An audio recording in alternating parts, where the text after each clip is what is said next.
තමයි ලංකාවේ තොග බිස්නස් එකට ගවුම් වැඩිපුරම තියෙන තැන. දැන් පහුගිය ටිකේ පෙන්නපු ගවුම් නේ මේ පේනුනේ ගවුම් ගොඩ.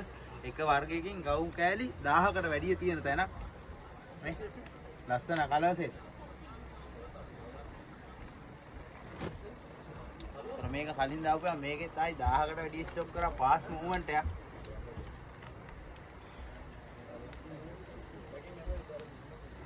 මෙතන තමයි ඕගොල්ලෝගේ බිස්නස් එකට හිත විරෙන්න ගවුම් ගන්න තියෙන තැන.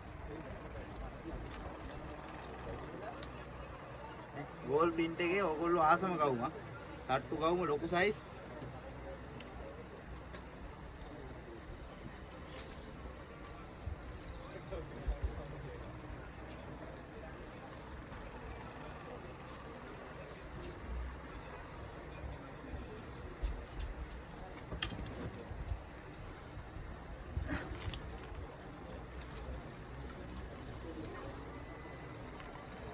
මාර ලස්සන කලර් සෙට් එකක් තියෙන මේ මැටීරියල් ලංකාවේ දැන් ට්‍රෙන්ඩින් වෙලා යන හොඳම මැටීරියල් විතරයි. සිල්ක් ඒව මොකුත් නෙවෙයි. බ්ලවුස් උනත් මේ ෆ්‍රොක් টොප් එහෙම ලස්සන ඩිසයින්. ඒව ගොඩ ගහලා තියෙන්නේ කලර්ස් වලින් පිරෙන්න. ඕගොල්ලොන්ට ඕන විදිහට බිස්නස් එකට ගන්න පුළුවන් දේවල් හිතේ හැටියට ගන්න තියෙන තැන පිටකොටුවට එකයි. මැලිබන් නීතිය නවම්බර් 120 කරුණා සර්ච් සෙන්ටර් විතරම.